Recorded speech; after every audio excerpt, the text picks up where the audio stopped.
Welcome to Pop Culture Retro, which was recently voted the 15th best podcast by the residents of the Golden Years retirement community in Boca Raton, Florida. Each show, we'll revisit some of your favorite pop culture memories with insider and outsider perspectives. Now, please help me welcome your hosts, Ike Eisenmann and Jonathan Rosen. Hello, and welcome to another edition of Pop Culture Retro. I'm one of your hosts, Jonathan Rosen, along with Ike Eisenmann, and today we are thrilled to welcome a former journalist who's won 5 Edward R. Murrow Awards for coverage of breaking news. She's also won the Associated Press Mark Twain Award, has hosted talk shows, been a writer and producer, and also was one of the stars of 2 iconic series, Mary Hartman, and Forever Fernward. Please help us welcome Claudia Lamb. Claudia, thanks so much for joining us today. Wow, that person sounds cool. I want to meet her. Well, let's start. You and I spoke a few weeks ago, and we've been looking forward to having you on. You're But so since we first spoke, child actors and the way they were treated has been all over the news. So we have a lot to cover, but let's start with going way back. You had your first job at the age of 3. Yes. From what you were told, how did your parents start getting you involved in the business? And was that something that they tried with your siblings as well? Well, haven't you heard? All 3-year-olds drive themselves to their first interviews and get themselves their own agent. I mean, that's Of what course, we yes. all. And there was like a script that we all parroted. I wanted to be a star, and and I wanted to do this, and so one of my brothers, I have 5 of them. Mhm. One of my brothers, who is just a couple of years older than me, adorable redhead, very much the Opie look. And he was approached by a gentleman named, that we knew him by Mr. Willinger. And Mr. Willinger was a very famous photographer from the 40s and the 30s and 40s, and he began doing a lot of commercial work when the glamour age of Hollywood came and went. And he did a lot of calendars, and he approached my mom in a grocery store and said, "Hey, I'm doing this shoot. Do you bring him?" And she heard money and went, "Sure." And then got 4 of us an agent, but for the most part, 2 of us did the most work, and the other 2 didn't really want to be in it, so they didn't, and we got a lot of well, anyway, I know I did. I got a lot of positive reinforcement for the work that I did, which is to be read, not yelled at or hit as often as the other children. So it became a very, like, okay, yeah, if I can work, then yay. Oh, I'm sure this is a shock to everyone out there. There's an incredible amount of child abuse in the business from the people who most likely to put their children in this business. And I am so happy for you, Ike, that that wasn't your experience. Yeah, no, it was not. And I'm so happy for you, and I don't mean that in any. That's years of therapy, kids. I'm so happy because it's really hard to watch how many of our peers struggled even harder than I did, and I know I had my own struggles. Yeah.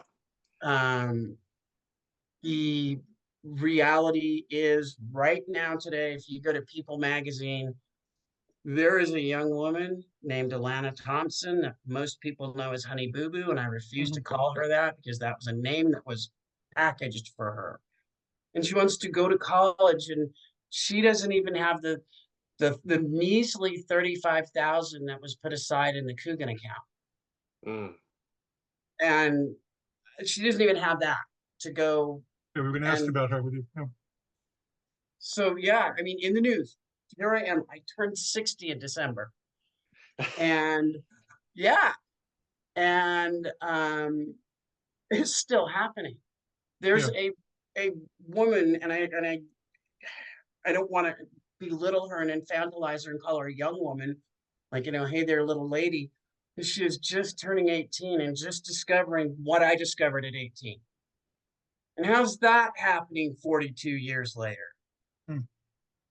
Man. Well, So, yeah. just going back to your early career, you started so young. So, was there a part of you that thought that this is what every child does, or were you aware that it was extremely different? Absolutely aware that it was extremely different than everything else, if not just because it was reinforced within my own house, but it was reinforced at school. And I did, by the time I got onto Mary Hartman, I was 11 when I was cast on Mary Hartman. Mm-hmm. By the time I got on there, I had done 55 national commercials. And you know how that was. There's just this pipeline of kids that they knew how to work. And you would get jobs. And so my original thing, and one I've had fun writing about, is how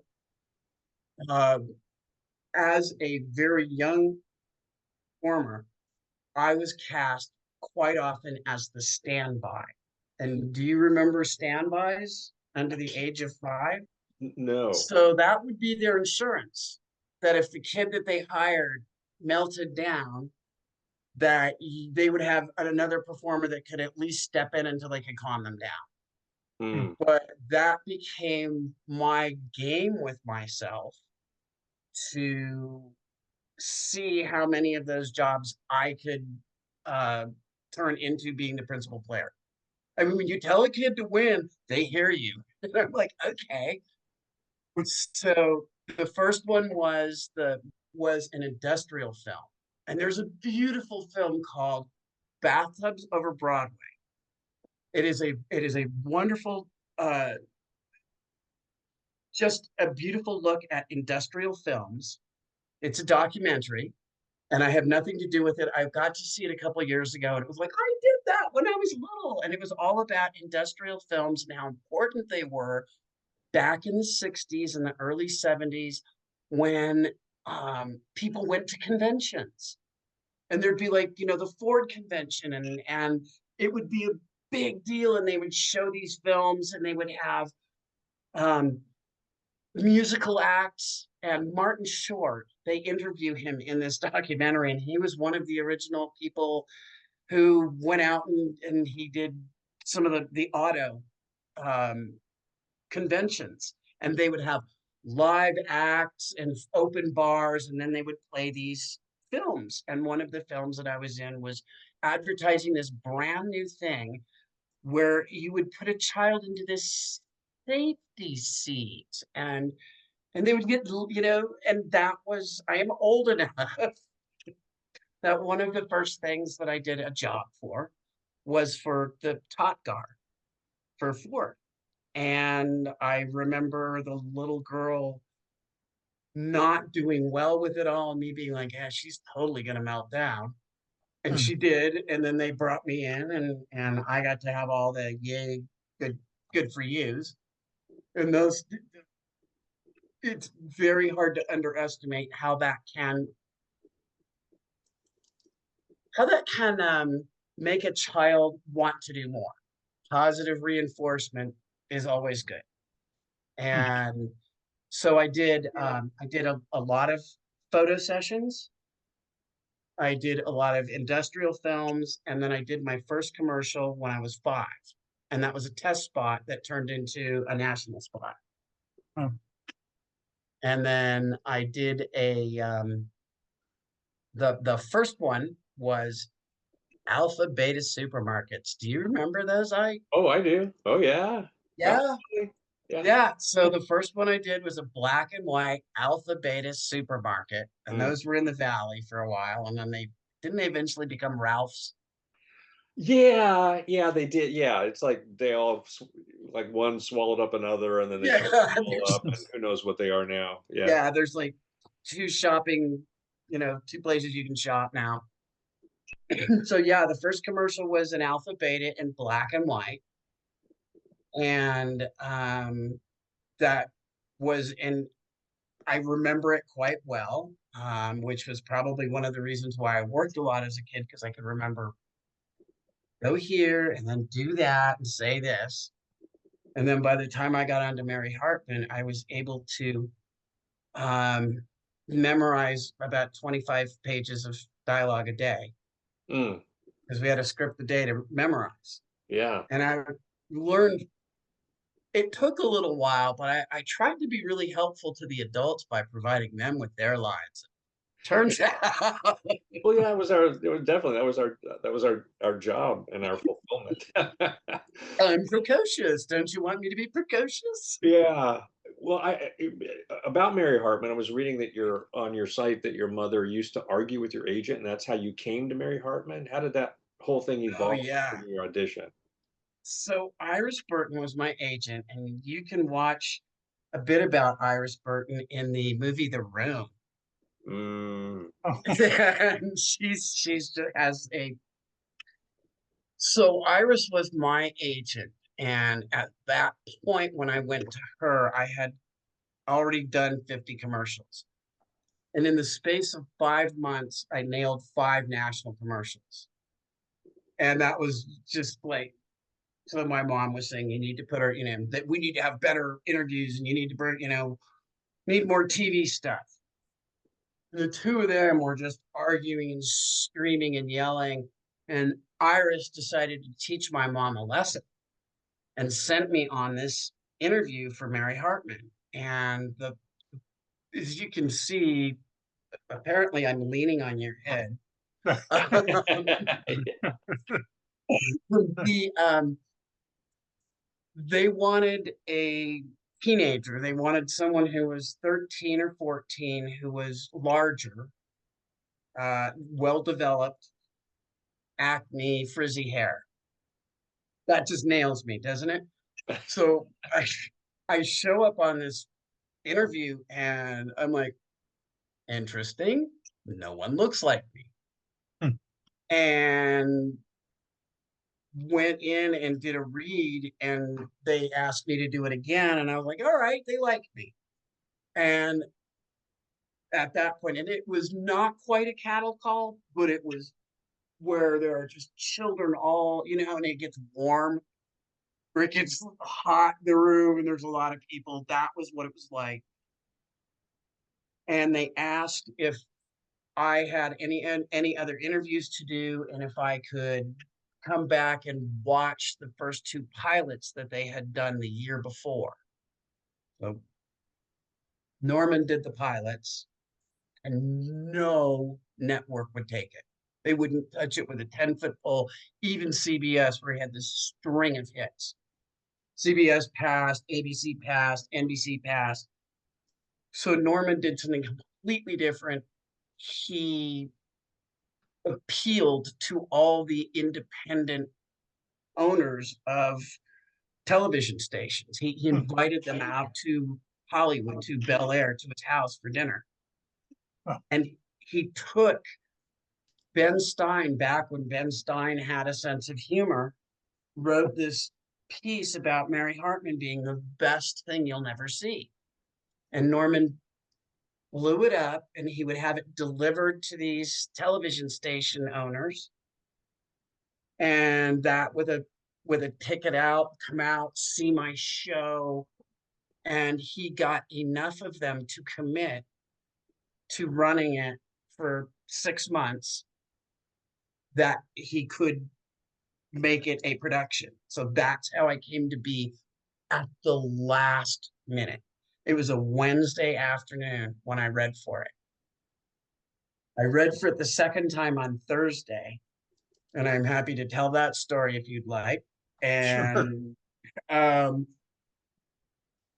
I ended up on Friday morning at 8 o'clock in the morning at KTLA, which is now the Netflix studio, at a table read. Like in less than 48 hours, in like 36 hours, my entire life changed. wow. So Thursday afternoon, I'm at home. I'm trying to figure out my algebra because I'm really struggling with it because I miss a lot of school because I work a lot. And when you go and do a commercial, you don't have the same teacher. You just have somebody that shows up. And if it's a 2-day shoot, you might be lucky if you have the same teacher twice, and they give you a lot of busy work. And a lot of them don't have any idea what 7th grade algebra is. I was in 7th grade at that point because I had already skipped ahead a grade, and I was lost. And I was the mid, like 5-10 week report cards come out, and mine was waffling between a D and a C. And that, what happens when you get a D, Ike? Well, yeah, you can lose your work permit. Uh-huh. Yeah. What do you think happened when my mom found out that I was I'm like a gusher of cash for these people? And I'm like, but I don't understand it. So she beat hell out of me and sent me to my room to figure out what I had and I don't understand it. And she comes in the room and I'm like, oh, here it comes again. Here's round 2, because she's still pissed off because I might lose my work permit. And she's like, oh my God. And to this day, she said that Iris, my agent, called and said that I was late for my callback with Norman Lear. Like, I was supposed to be there 15 minutes ago. And to this day, I do not know if she purposely didn't call until we were late and said, oh, you're supposed to be there. But we got over the hill because we lived in the San Fernando Valley. We had to get in the car and go over the hill, which is on the Hollywood Freeway over Cahuenga Pass. And the entire time, my mom's just like, oh my God, this could be it. This could be it. And I went in, and this is Thursday night, and like 2 hours before, like, my head is still sore from where my mom was. She would hit me in the head so as not to leave bruises, because she got in trouble once on a Toyota Corolla commercial. Oh, you look so horrified. I'm so sorry. I'm so sorry. No. It's Yeah. just, it's just tough. It's definitely tough. It is. And she wasn't a stage mother. She was a stage monster, and there are a lot of. So I get into the room, and there's Norman Lear and Al Burton and Joan Darling, who, if people know nothing else about Joan Darling, who was our first director, know that she was the one who directed the Chuckles episode of Mary Tyler Moore. The Chuckles, a little song, a little dance, a little seltzer in your pants. And where Mary finally starts laughing, and that was, and I didn't even know that. Like, there was no IMDb, there was none of that stuff. You just knew that people respected her, and so she was our first director. And there was a room full of people and Louise Lasser, and I came in there and I did it. We went through it. It was so fast. I was in and out. My head was spinning. I was like, wait, it took us more time to walk from the car to this office building across the lot. And I was like, how did that happen so fast? I thought, and I got to the elevator, and I could hear Al Burton calling down the hall. And I'm like, oh yeah, I got it. Because there's just a way that adults talk to you when you get hired. And you're, yeah, I got it. And that's, yep. And they're like, hey, you want to start? And that was the next day. I was on set with some people that are absolute legends now. Got to work with Martin Mull on his first TV gig. And he was hilarious. And I also got to see how hard it was to do what we did. And hey kids, I also learned how bad cocaine was, to the point that I've never done it in my life. There was so much cocaine on that set. Oh wow, good grief. And it was They just used it liberally around you. Everyone just used. Oh, no, they were at least polite enough not to do it in my presence, but, um, uh, there some people were just doing the go, go, go 70s thing. Other people, were they had issues with alcoholism, and it was just a very interesting thing to see how drugs can rip up your life. Mhm.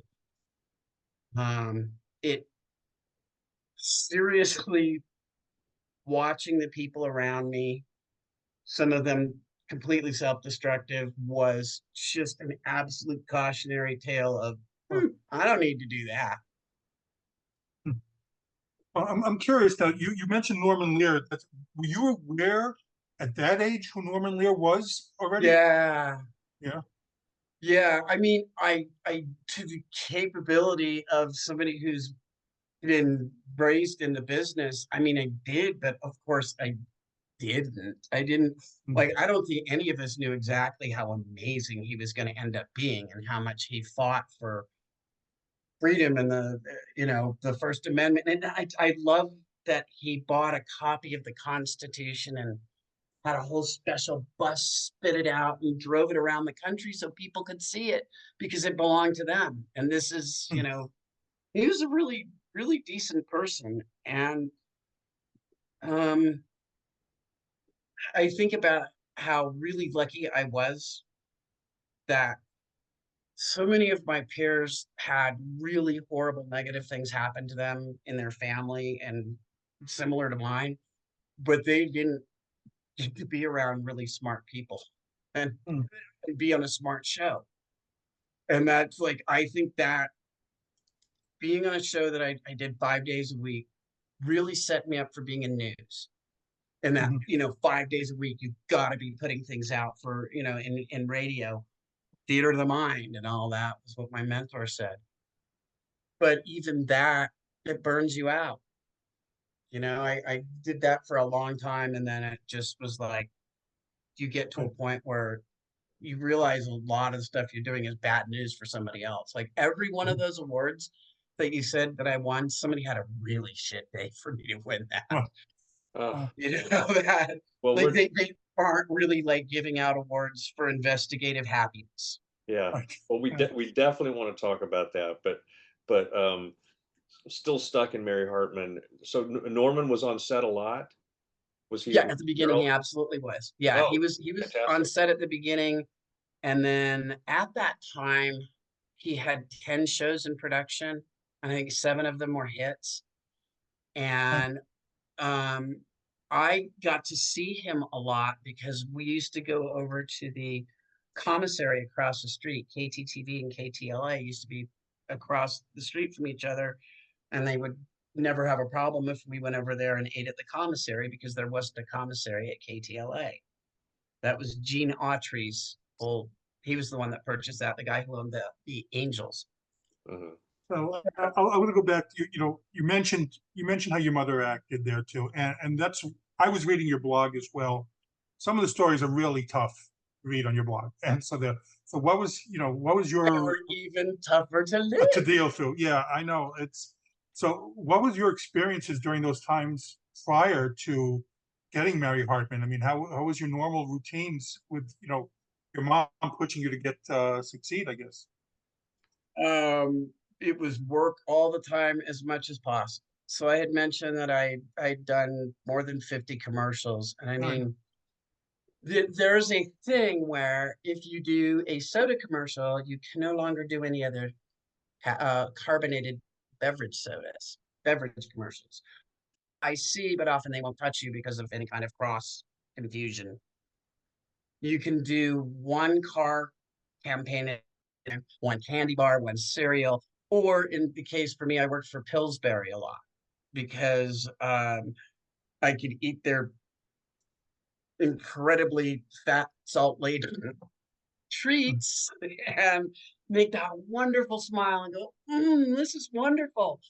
And I also knew better, as I mentioned, once you start working, word gets around, and also conversely, once you have a really bad meltdown, you usually just kind of get disappeared into the memory hole.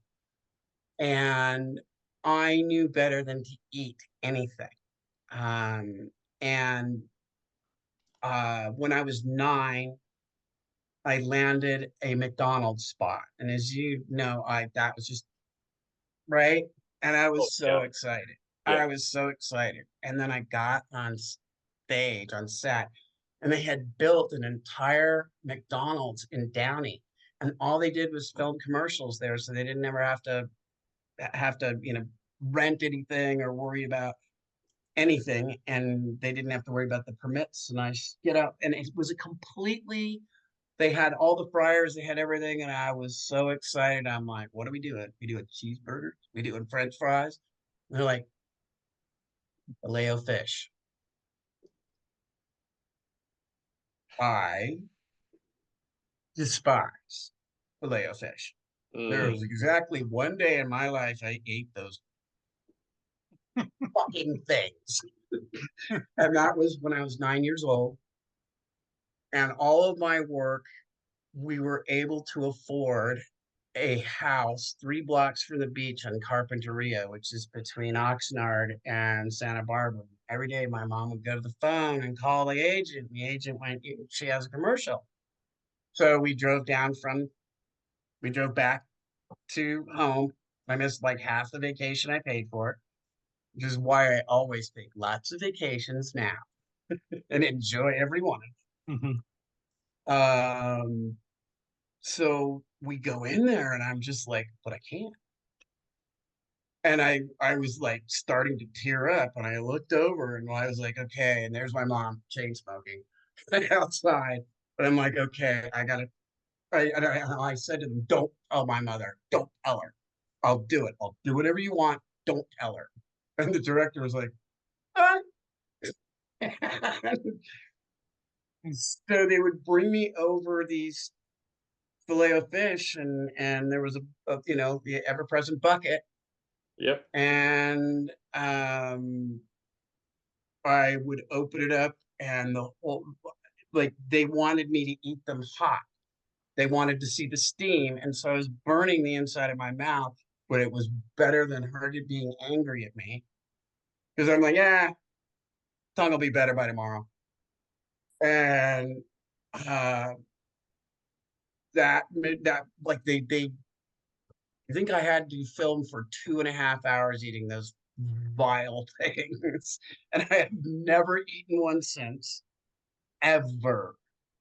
And ugh, I mean, I'm literally having sense memory, like, oh, Mm. it was nasty. Mm. And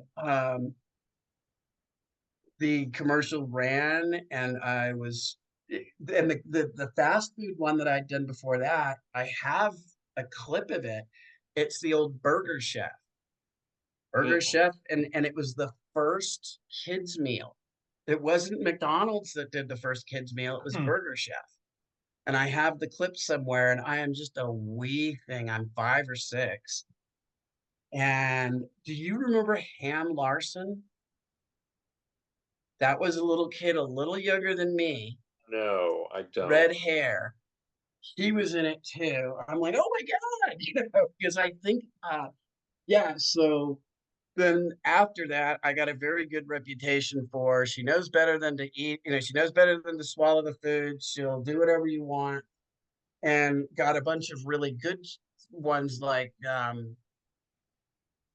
Baskin Robbins. And I did that one with Moosey Dryer.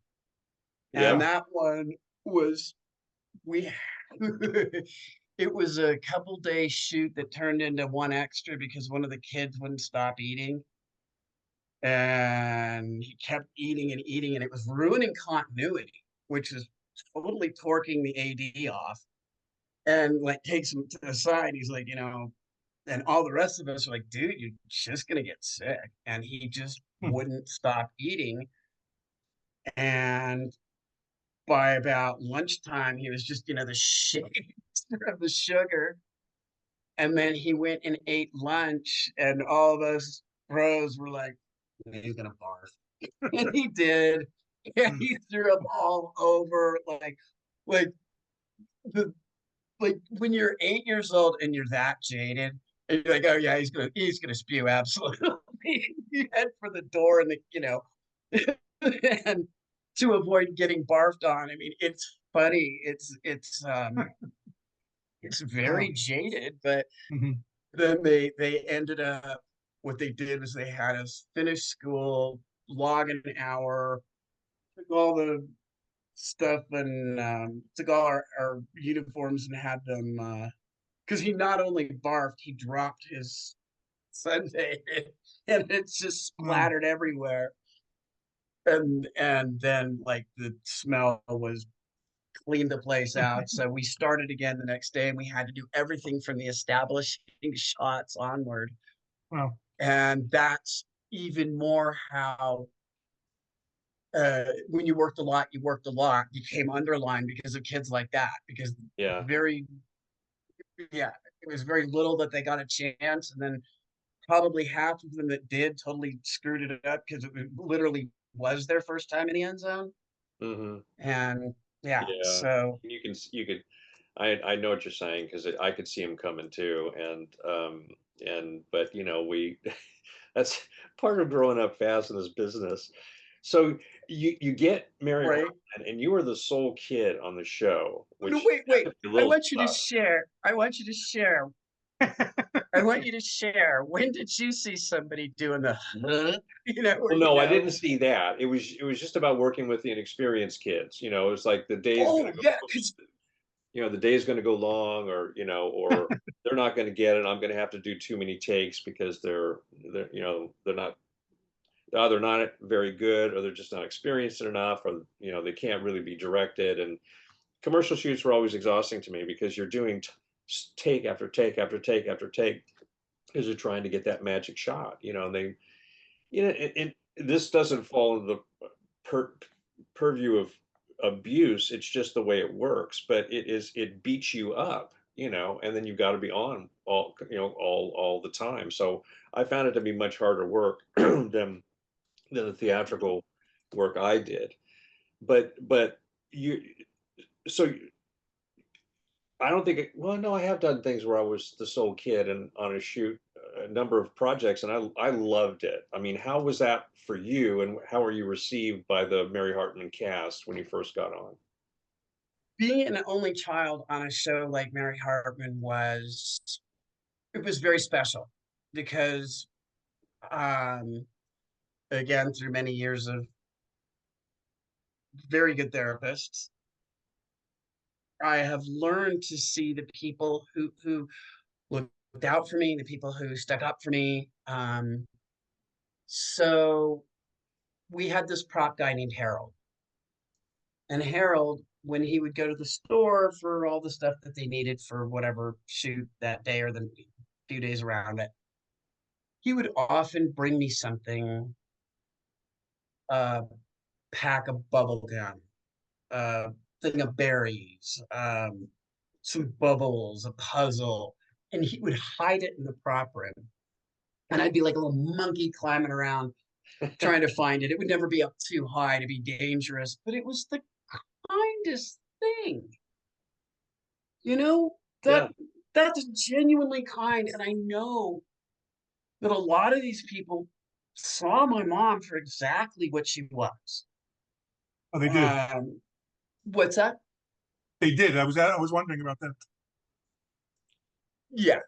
And my teacher, I had a rocky start with my schoolroom, and but the teacher that I eventually got was just amazing and was really changed my life in a lot of great ways, in that she believed in me.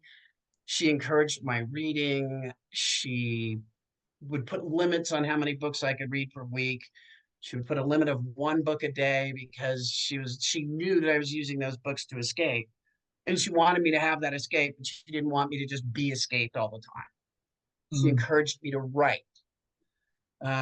And so did Norman. Norman encouraged me to write, and he would take the time to talk to me and listen to me. And There was an issue in the first season.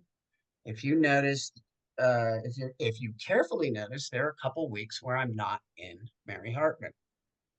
That is because there was a scene where I was slapped in the face really hard. Oh, wow. Enough that like hours later there were big Mm. welts, and it was written in the script that I was to be slapped in the face because the as the actor, I was promised that I was not going to be slapped in the face, that Louise would pull it and they would add a sound effect. Because you're hearing this story, I bet you know how this ends. Yeah. And if you pull the piece up, you can see the look on my face. I am angry and I am hurt. And I'm just in it, and I tell her, I hate you. And trust me, there was no acting going on. I was furious. And my mom pulled me off the show because apparently Louise stepped into her purview, only she gets to hit me. And eventually it was all smoothed over after Norman found out, but they didn't tell him for a couple of weeks. And finally they came to him and said, we're going to write her out. And he said, like, hell you are. And the end result was I did not get an apology, but my mother did. Hmm. And then they put me back on. Yeah. So that was that little glitch there, but my teacher, Joan, wasn't on yet. That was when they were still it was the beginning, and it turned out it was a hit. It was a screaming hit.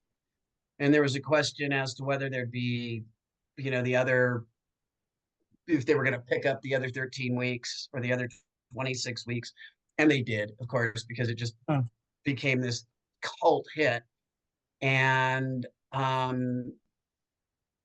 when we started that, when we all came back from a brief hiatus, that was when I had Joan, and she worked with me for 2 years through the rest of Mary Hartman, and then when it changed its name to Forever Fernwood. And she was just really taught me a lot of things, and taught me about boundaries and how to speak up for myself, and also to walk carefully around the abusive people that I lived with. So she really, really did so much for me. And that is the person I would have to say. So Joan really, really looked out for me a lot. Norman absolutely encouraged my writing. He sent over a selectric when he found out that I wanted to learn how to type. And I had been, I used to write all my stories in an old notebook with the wire, the wire spiral. And he sent over a selectric so that I could learn how to put the words down as fast as they came. And so I really can look back and say, I learned stamina and how to write and how to work in a group, and also how ego can really throw a monkey wrench in even the best of things. So I had a lot of crew members who were very, very kind. And those things, I think I'm really, really fortunate. Besides Louise, I mean, it was an incredible cast. I mean, Mary Kay Place, Beverly Scott, so Dodie Goodman, Dabney Coleman. I mean, so what are some of your memories of them?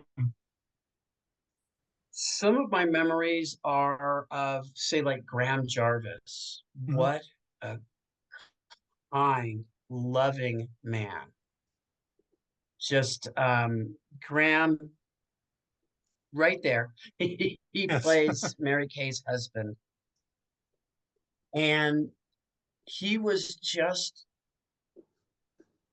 I mean, just a kind man. And he always had time for me. And he always laughed at my jokes. And I know that Mm. he was just a good soul for doing that. And he was also a smart performer in that he didn't go in for fast cars or giant Medicare sled Cadillacs or anything like that. He used to drive an old Dodge Dart and he got into an accident and he went and bought another one because it was just like, well, that was his thing. But he and his family had the most gorgeous house out in Pacific Palisades that um across the street was a bluff and looked out at the ocean. And I was like, hell yeah, I mean, I learned a lot from him. That you don't need, like, to me, a vehicle is a tool, but I sure loved my ranch and to be able to go sit there and look at a beautiful, that's worth a lot more to me. I was able to learn things from, and Dodie, she was so kind and she took me to my first play, got to see Annie. And yeah, okay, got to be in, like I said, got to work with Martin Mull and got to be in his death scene where he dies after being impaled by a crisp. In my whole life, he kept changing it every time. Ask anybody that's not absolutely essential crew to go, and even then, we were still breaking up because he was just that funny, and he was so good that they brought him back as his own twin brother, and he did the very first fake interview show, and it was called Fernwood Tonight.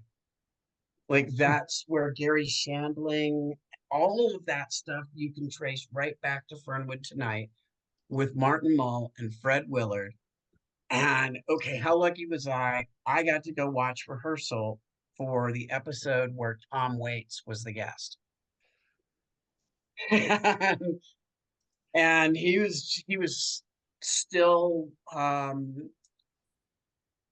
no judgment here. He was not sober yet, but he was kind as could be, funny as hell. Hey kid, he was yeah, and it was really, really funny to sit and watch them all riff off each other. And I mean, yeah, yes, I wouldn't say, oh hell yeah, I'd love to be beaten again as a child just to have the opportunity to do that again. Mm. I'm so fortunate that I did get all of that. And that's where um in some ways I can say, all right, well, but I got another whole career out of it. And um I also think, again, underlining, therapy is your friend, because if you can come to terms with some of the things that happen to you, maybe you can avoid repeating that horrible cycle, because that's what most abuse is cyclical.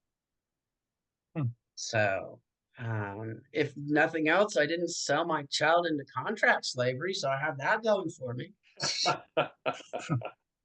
Well, the show it was so groundbreaking and so unusual for its time. Did you or the rest of the cast? I mean, it became a hit, but when talking about it, did you get a sense that it would be a hit, or did you think that it was too far from the norm to succeed? So I believed in Norman so much that it never occurred to me that it wasn't going to be a hit. Hmm. And a lot of these other people were kind of like, really hoping. But we, so the first day that I met everybody was the day that we did our first and last and only table read. We did 3 scripts, 3, 4, and 5. And then after that, we just showed up at rehearsal with our scripts and basically rehearsed and half blocked, because if we actually tried to block it at 1 o'clock in the afternoon and then turn around and tape it, because that's what it was like. My day, if I was taping, I would be on set by 8 o'clock in the morning and I'd be at school and I'd go from 8 until 10. If it was a really busy day, we would go 2 hours and dip in an hour to my bank. I had a school bank. And whenever at the end of every year, I always had so much in the bank. And that was all, it was great. That's not a complaint. And I know that having time banks is not legal. But my teacher was like, okay, if I can give you 2 good hours of education, and then the days you're not working, I can give you 4 hours of education. That is all much better than getting it 15 minutes at a time in between the end of rehearsal and the beginning of lunch, or because if I was taping, there was never any school in the afternoon because it was just certain cast members were rather unpredictable in their schedules. So we had to leave a lot of time open. So I would get on set at 8. I'd rehearse at 10. Because if I was working, that was no matter what, well, it was at 10:15 because I had my whole 15-minute break. And the 15-minute break was usually walking from the schoolroom to the stage, checking my mailbox, and then walking on the set. I'd get an hour for lunch between 12 and 1. I would come back at 1. I would get into wardrobe. I would go over to a tiny little makeup and hair, and that would have me on set by 1:30. And one of my long-term makeup people, his name is Tommy Cole. He used to be an original Musketeer. Oh, He's a really, really, really good makeup artist. And I thought that was just about the coolest thing, you know? And that was when Hollywood was so much a smaller business in a oh. smaller town. Yeah. You also mentioned to me that the Osmonds shot nearby. Did you have any interaction with them? Yeah, I did. Jimmy's schoolroom was next to mine. On the other side was the office for a gentleman named Tom Hatton, who used to do the Popeye show. He drew those, and somewhere I have an aging, brittled Popeye that is probably more air than it is paper. But yeah, Jimmy's schoolroom was next door. And the entire reason why the Brady Variety Hour exists is because well, George Osmond really didn't like this, and he had them do a spoof called Marie Hartburn, Marie Hartburn. And they did that and had Florence Henderson come over, like Florence was guesting on the Donnie and Marie show.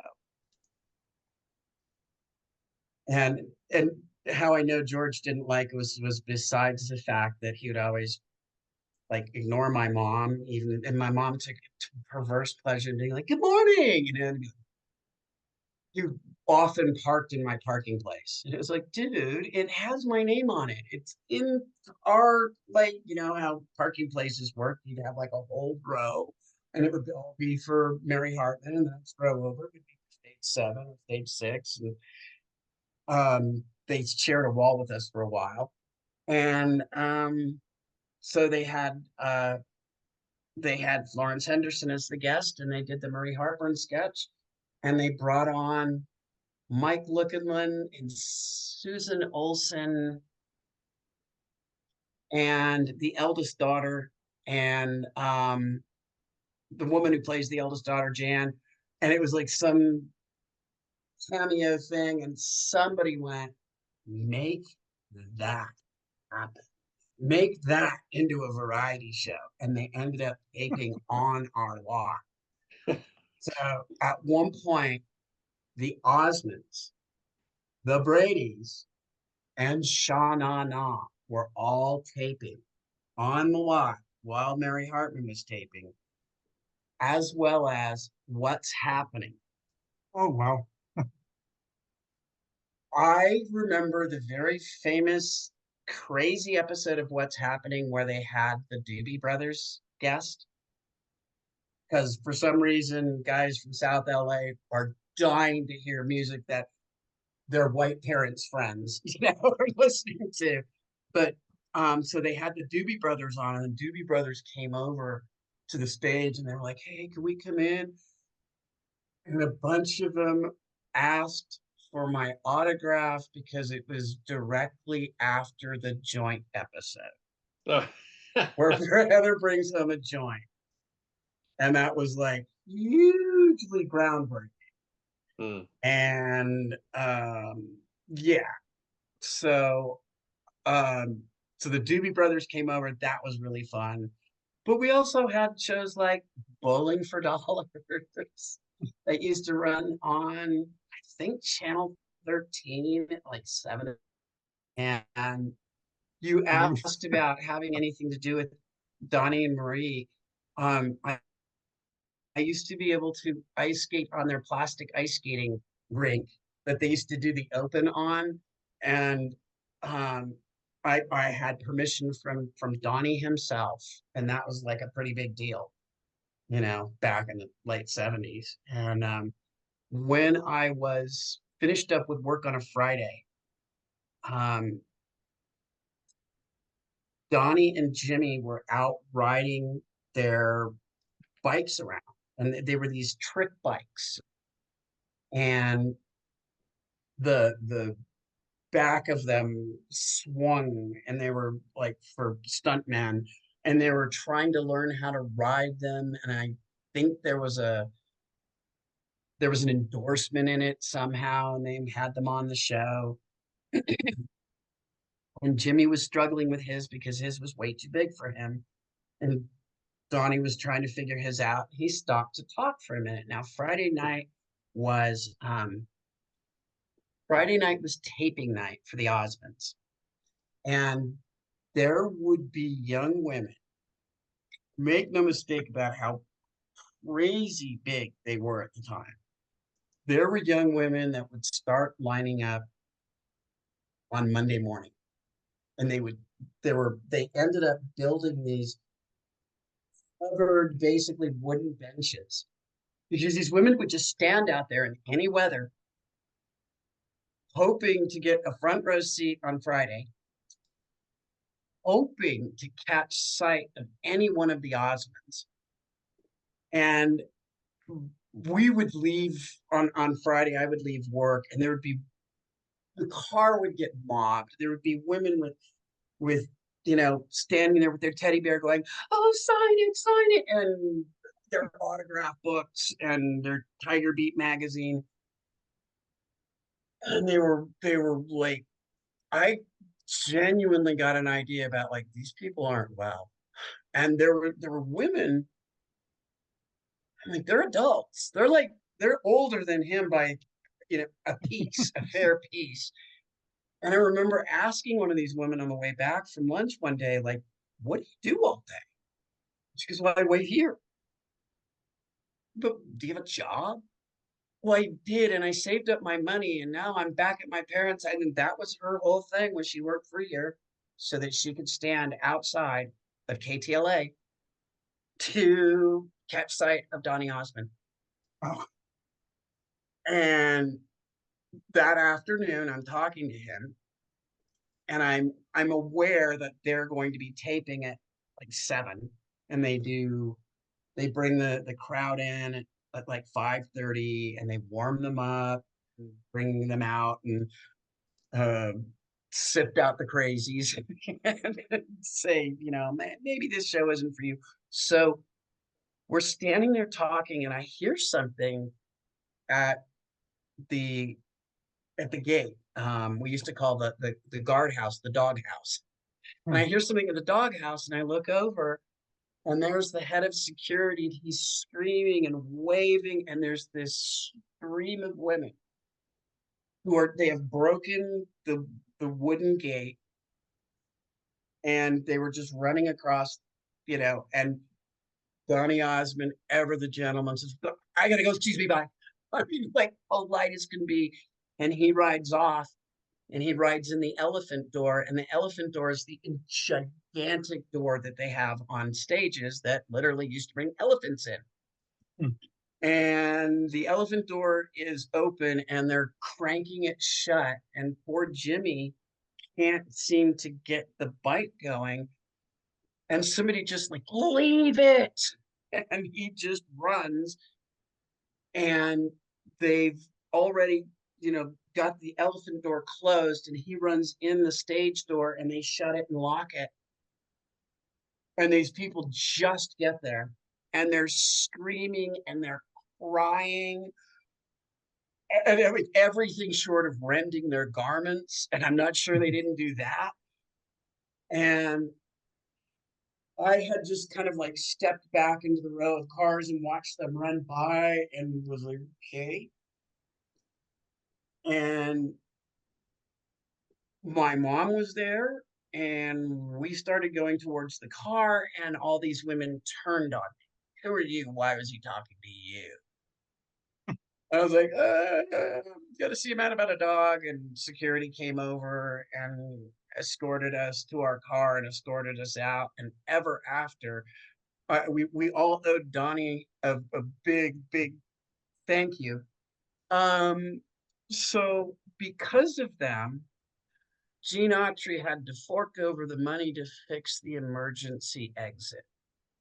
They had a fire exit that was right next to stage 5 and stage 4.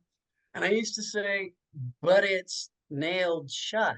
It was literally nailed shut. And it was the way that the fire department was supposed to get in and out. Or conversely, we would leave in a fire.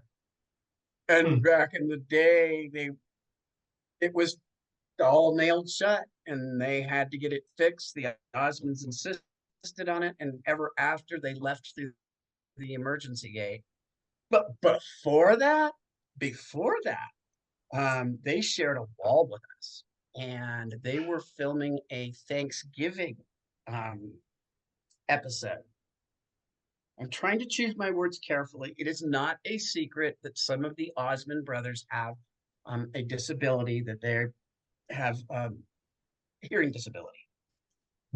They had some of those brothers in a Thanksgiving episode, that if you ever find the one that has turkey in the straw, the episode that has turkey in the straw, I'm appealing someone find it for me. I'm in a scene with Louise and with Deborah Lee. Now, Deborah Lee is right there. She played my oversexed auntie Kathy. In real life, she was kind of the big sister I never had, and she was a gloriously vulgar cursor and taught me how to curse a blue streak. And we're trying to get down we're trying to get a scene nailed down with Louise and her and me. And it was getting more difficult as the afternoon progressed for Louise to get it in the can, because she was dealing with a lot of exhaustion at that point.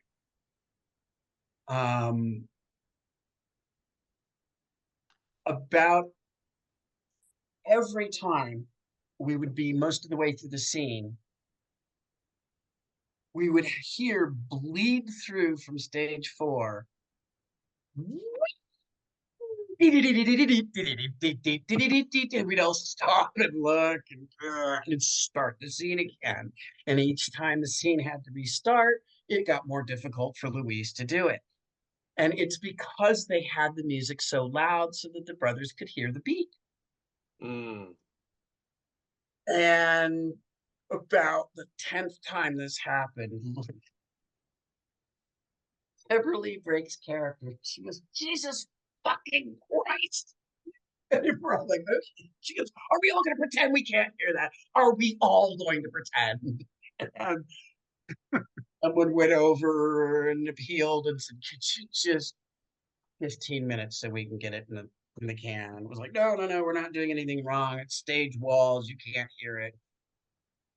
And eventually one production company had to call the other production company, Wow. and it wasn't a happy, like, oh, sure, we'll cooperate. So after that was done filming, they ended up over at stage 6 that was not only bigger for their bleachers, but it had no walls to share with anyone. Gosh. But it was just one of those things where I was kind of like, hey, I wonder which of these one, who's gonna blow first, Louise or Deborah Lee? Like, they're gonna blow, I know they are. And it was Deborah Lee, but then it took forever to get it in the bag because by then creative juices were off, and it's just like, it's not rocket science. Can we just get this in a can, please? And Yeah. usually, right about the time I was turning into a pumpkin, suddenly people could remember their lines. Shit got done. It was like, hey, 20 to 5. Oh, it is? Oh, okay. Let's get this done. Yeah, there were a lot of those. And it was a lot of people working really hard. And let's not pretend there weren't a lot of drugs on that set. Like I've already said, there were a Yeah. lot of drugs on the set. And there were people that would come in,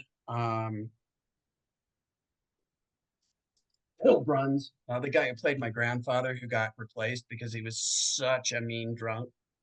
Mm. They replaced him with Tab Hunter and said he fell into a vat of Rust-Oleum and we had to give him plastic surgery. It was just like, nope, not dealing with that guy anymore. And he'd already been kicked off the show once. His behavior was so bad, and he threw a chair at another cast member, and they told him, get your shit together, and he didn't get his shit together, so they disappeared him, literally disappeared him. His character went around the car and disappeared, and then came back after he had supposedly gotten everything together. And then when Mary Hartman ended, just replaced him with Tab Hunter. They're just like, nope, not doing this anymore. Mm. So that was a very interesting lesson to learn. Yeah. Well, On how you were not always happy with the storyline, so the way they treated your character on the show. Did you ever express your dismay to the writers? absolutely. Mm. Yep, there was a storyline that I refused to do. I was 13, and they wanted me to have, speaking of Disney kids, Eric Shea was Martin Mull's son. And he comes back from, and Eric Shea was another Disney kid. He comes back from military school, and he and Heather end up being boyfriend and girlfriend.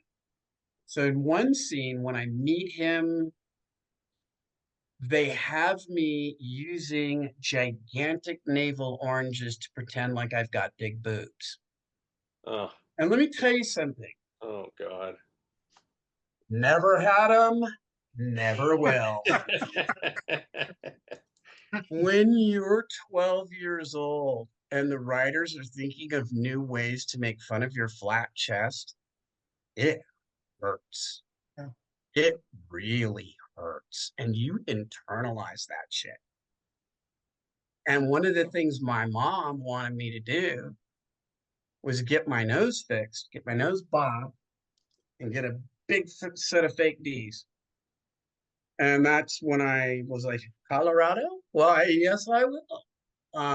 And so this scene, I've got these oranges, and I'm supposed to be embarrassed and run away. And I'm like, no, So I threw the oranges.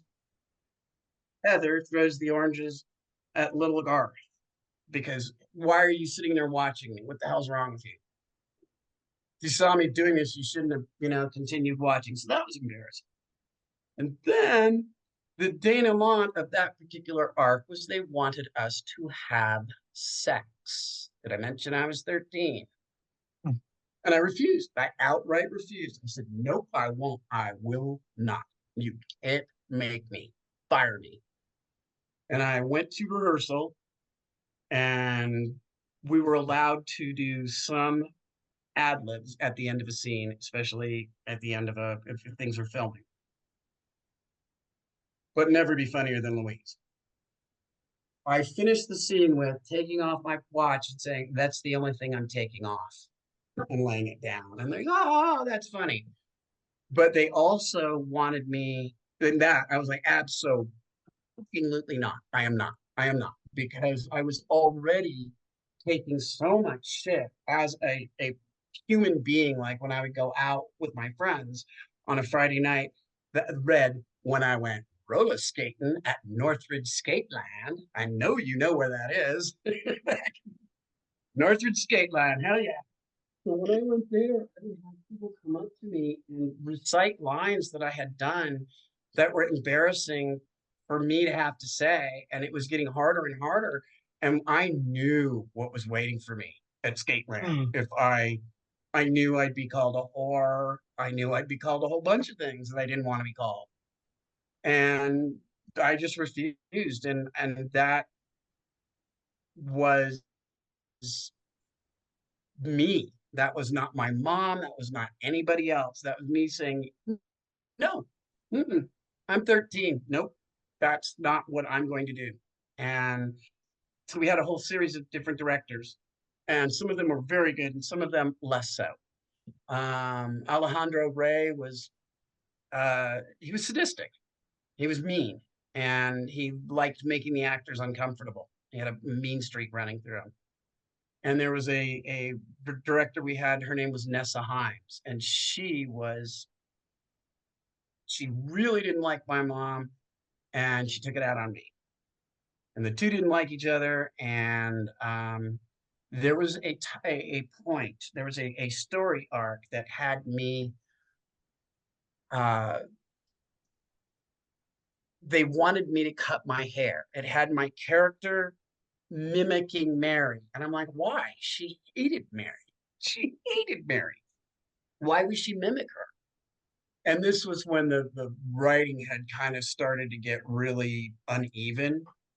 And people go, do you know when the writing's bad? You go, oh, yeah, you know when the writing's bad.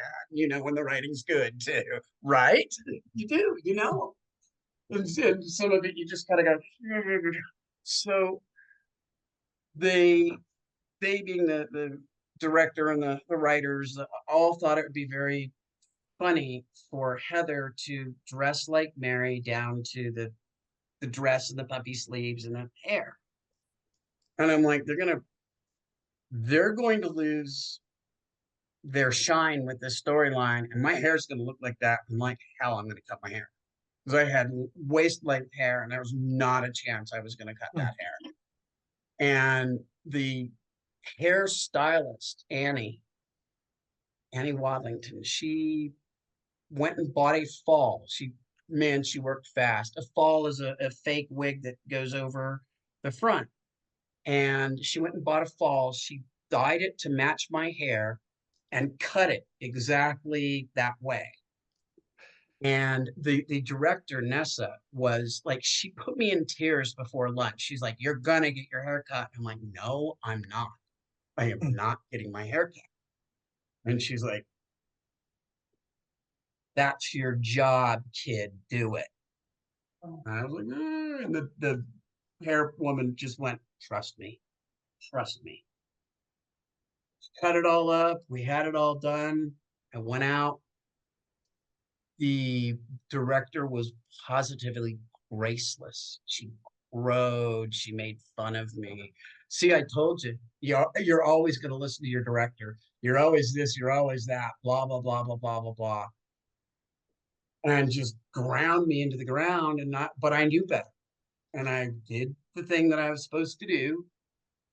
And at the end of the day, she came down to take another victory lap at my expense. And the directors never come to the floor after blocking.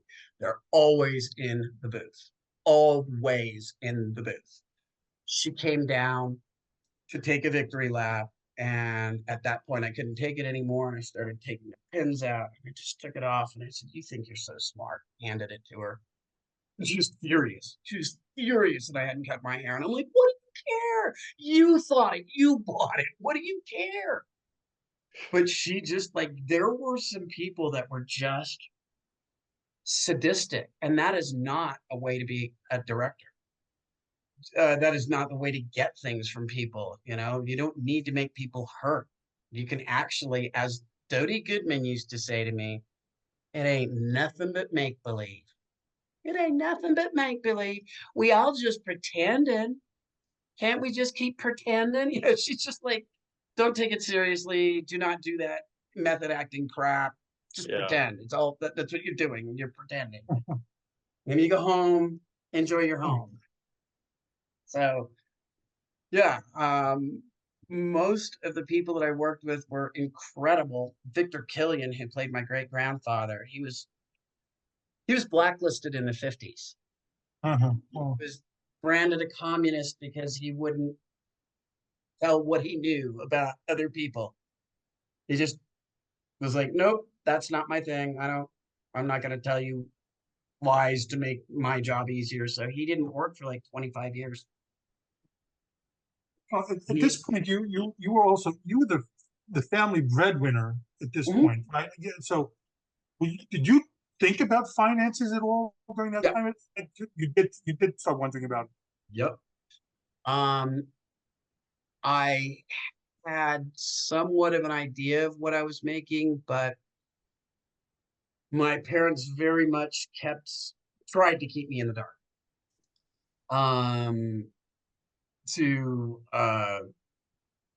so when I turned 18 years old, for all of the years, 455 episodes of Mary Hartman, all the commercials, all the residuals. Yeah, so I did right before I got cast on Mary Hartman, I did a Nestle's $100,000 bar commercial. And that thing played for like 10 years and it made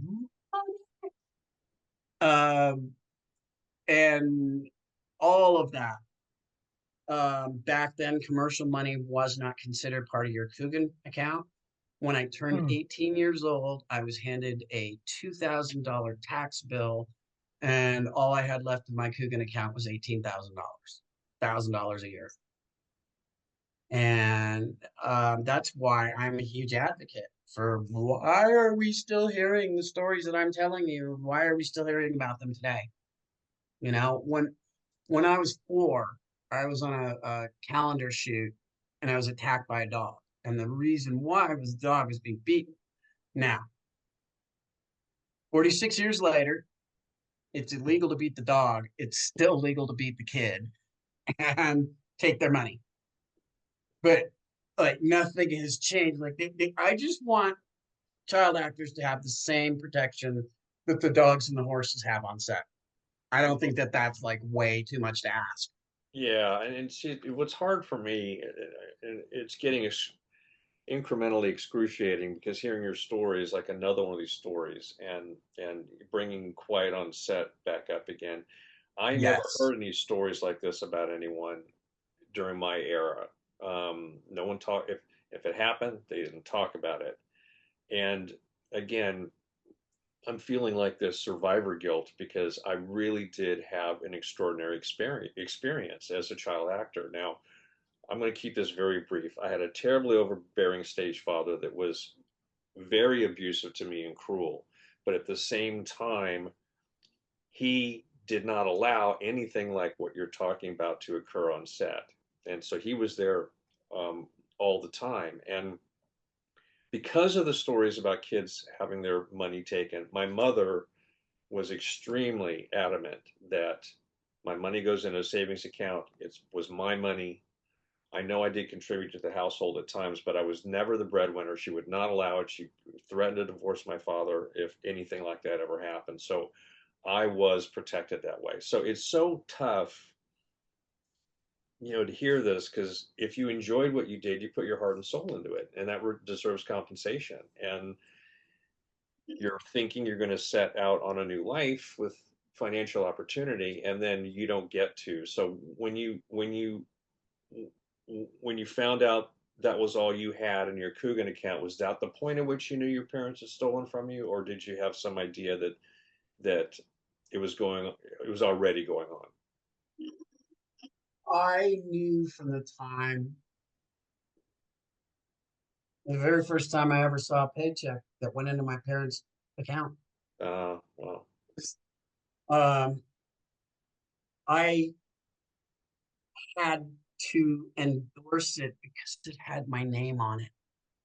Yeah. And I endorsed it. And I went, well, where's my account? And the first time I asked that, I got a hot ass. Yeah. Bang, bang, bang. Don't you ever ask that again. Yeah.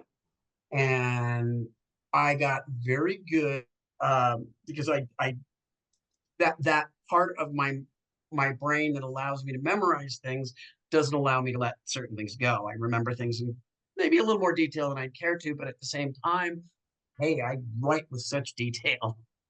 And I remember from a very early age that the checks were different than the one my dad would get as his paycheck. And my mom would show up, and sometimes the tellers would make nasty remarks about, oh, I see your kids are, doing really well.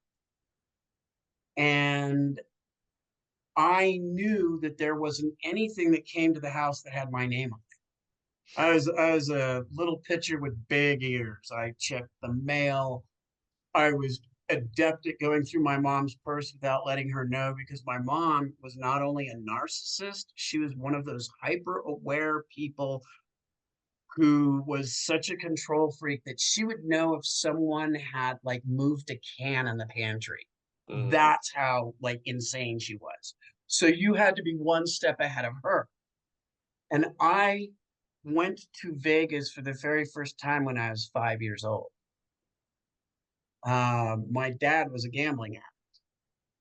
And so half my money went to gambling and the other half went to my mom's little secret account. And when she died, there were hundreds of thousands of dollars in it, which I was entitled to exactly 1/6 of it. And, so I knew she had been robbing me blind. I knew they had been robbing me blind. And I knew that my paychecks were paying for musical lessons and musical instruments for my brothers. And Christmas gifts and all kinds of things, because I knew where that money came from. And like my parents bought cars cash. And my father never made in his entire life in a year more than half of what I made 1 year on Mary Hartman. So they then did this smoke and mirrors thing. I had to get an attorney, a tax attorney, when I was about 40. When I realized what they had done, to the extent that they had lied to the IRS in my name and lied to the unions in my name. And I'm like, am I liable for any of this? Because it was a staggering amount of money that they never declared to the IRS. So I never get any of it as a retirement. So thankfully, I don't know it because I was a minor. They were making decisions for me that I couldn't make. But the end result is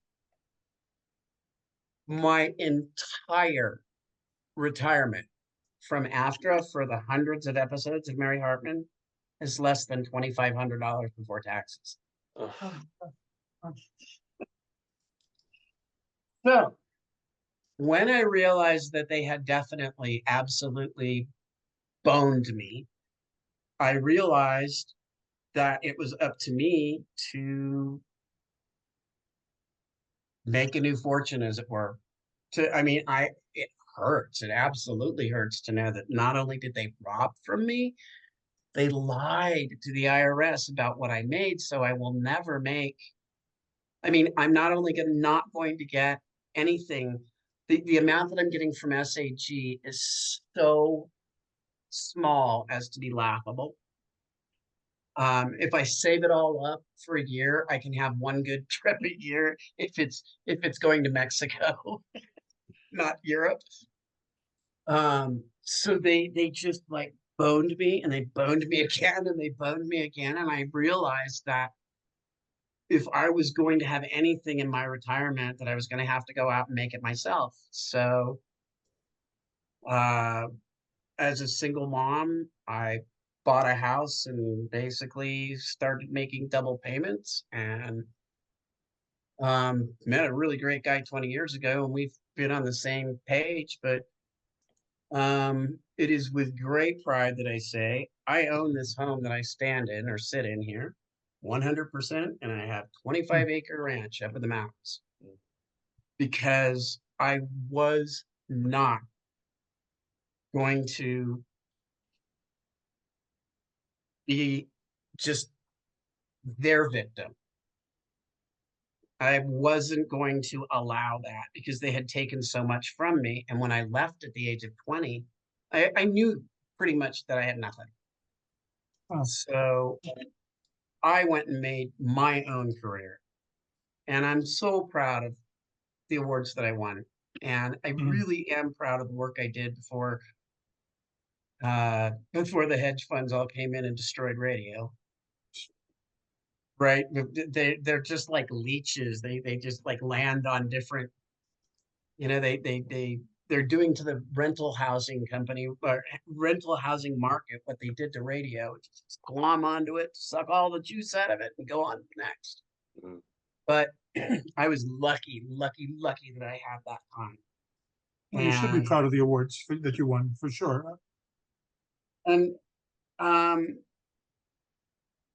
I won't say that acting didn't give me a lot of opportunities, because it did. It gave me a lot of opportunities. It got me in the door a lot of times when it was people that just kind of wanted to spectate a car crash. They figured, like, oh, what's this former child actor doing?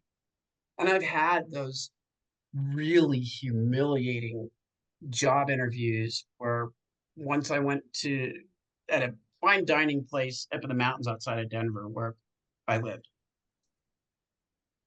And I needed a job. And I went to this place and this guy's like, oh, I'm not going to hire you. I just wanted to see what a former child actor who's desperate looks like. Mm. Like, wow, thanks for the heads up, dude. Really glad I didn't work for you, because I wonder if your other employees, and it was before opening time, and they were like cleaning up stuff and setting up for the evening. And I'm like, I wonder if your employees actually grasp that you just said you have to be desperate to work for you.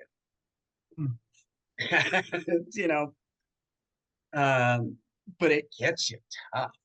It gets you tough, I'll tell you. Well, And speaking of that, I mean, I know you're working on a memoir, and I was fortunate enough to read some of it, and I hope to see it out there. You were very critical of yourself with how you used to deal with former child actors. absolutely. Can you speak a little bit about that? Absolutely. But I first want to say that at no point should you ever, ever feel any kind of survivor guilt. Ever, ever, ever, ever. You had your own shit to carry. Yeah. And if my shit was uglier than yours, doesn't make your shit any less shittier.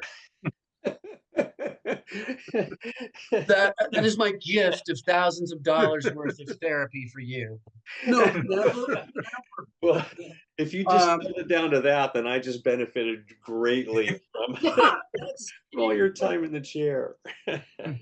It's that you can't sit and say, well, I felt bad till I met the man with, no feet. You can always find somebody that's worse off than you. And if that's what you get out of it, you shouldn't, because there were a lot of people who had similar stuff and they still managed to turn into a car crash. And I mean that by like some people, that self-destructiveness, and that's something I have just the ultimate compassion for. with some of our peers, but never ever discount the fact that it was a hard business to be in. It's a business that eats adults alive, and if you got through it, you got through it because you had the survivor instinct. So don't have the survivor guilt. Well, I appreciate that. It's kind of you. Thanks. It's the truth, because anybody that wants to make you feel bad because, well, your trough of shit wasn't as big as mine. Well, good Lord, what is the matter with you? No one should ever hope that someone who that there are so few of us who know exactly what we went through. There's so few of us in the world that know what it's like. Oh, sweet summer child that I was, when Wikipedia first came out, I wrote them and I'm like, hey, could you take my name out? Because you think, okay, I just want a little bit of privacy. Yeah. Yeah.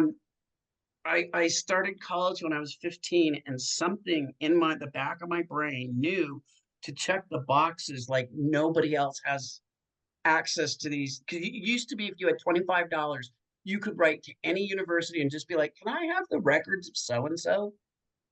Wow. That is also how they ended up changing the law about stalkers. It used to be that you could, if you had $25 in a person's driver's license plate, you could just get their home address, which is how Wow. the young actress Samantha, oh my, I'm so sorry, her name is slipping me. Some guy I got know. all Yeah. good, completely Right. crazed about her, and he ended up killing a Sparklets driver and her, and it's just, yeah. So it used to be that you could get people's anything. So I remember checking off, no, not without my permission. And that was just like a really weird way for me to be at that age, to just constantly being protecting my privacy. And I'm really glad I did. Yeah. Yeah. I'm really glad I did, and I'm also glad that I didn't grow up in the age of it seemed like there was a camera in front of me all the time. I can't imagine how different my life would have been had the ubiquitous telephones, cameras Yeah. everywhere. Well, I mentioned Quiet on Set. Have you seen it yet? Any of you? Or can you? I almost couldn't. I bring myself to watch it, but then I was really glad I did. I have queued it up twice, Yeah. and then I just get, and I haven't been able to bring myself to watch it, which makes me feel bad, because I feel like I should witness what happened to while they are not my peers age-wise, they are Mhm. The thing is, when that was all going on, it was not a secret. Everybody knew that the guy that they're accusing, not the coach. So I've read a bunch of stuff. I have not Right. watched it. The acting coach, not him, but the person who was running Nickelodeon, the guy with the foot fetish. Everybody knew he had a foot fetish. All this stuff was known. And am I the only person, because, like I said, I have a son who is 36. Am I the only person who remembers when Nickelodeon had the literal foot and the splooge thing next to it? Like, does nobody else see the fetish here? I see the fetish here, and I looked it up, and I was like, "Yep, there it is. There's the foot with the splat next to it." And did you did you see the I think it's called Open Secret, that talked about Corey Feldman, and it talked about Michael saw Hara? Yeah. No, That was- that was one I couldn't. I just couldn't do it. Yeah, I haven't been able to yet.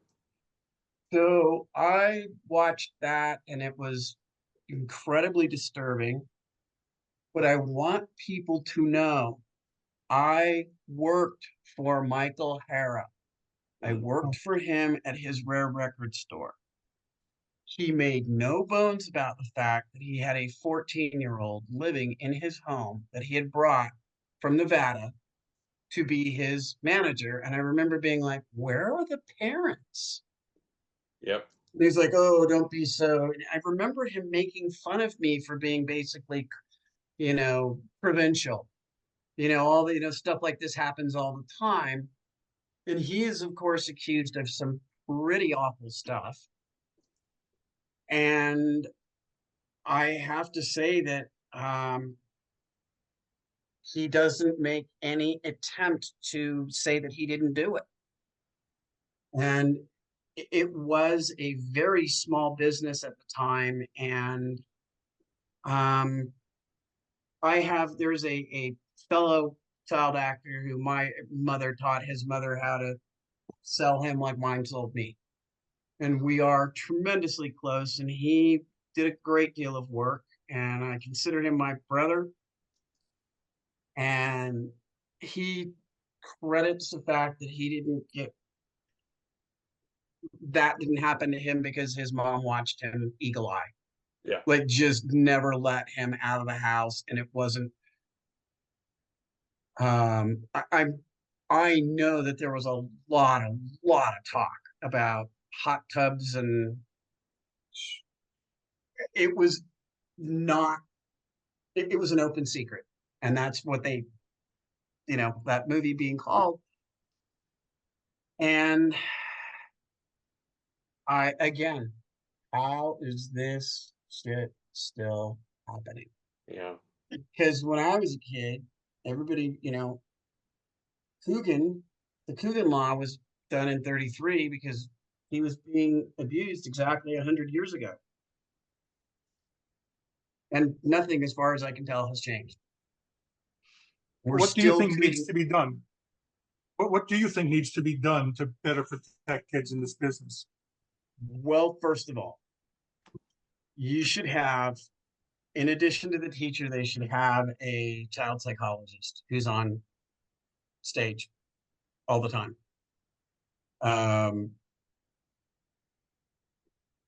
How many kids could say, like, if I had someone who was talking to me every day, maybe I might have been able to say, oh, yeah, my mom beats hell out of my head because she doesn't want to leave the bruises.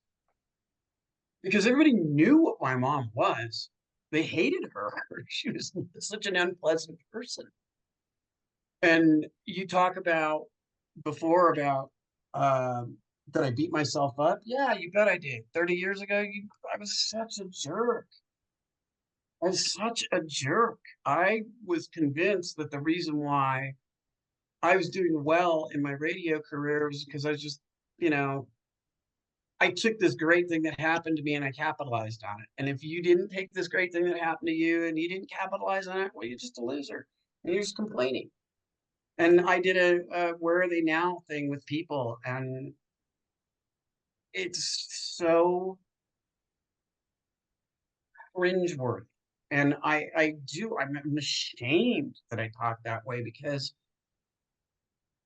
I had Joan, this teacher, who was amazing, and I had people who were watching out for me, and I conflated that to me like, oh, well, I was so smart. I was able to get through all this stuff, and if you can't, you're just not trying hard enough. And some people, the damage that is done to them is something that maybe they're going to take the rest of their life to try to heal from. And maybe damage that happened to them is something that spiraled. And so many people back east, they didn't have a good teacher. They didn't have the labor laws. They didn't have, no, you can only go to, you only work 4 hours a day, and you have to have an hour for lunch, and you have to have a half an hour off.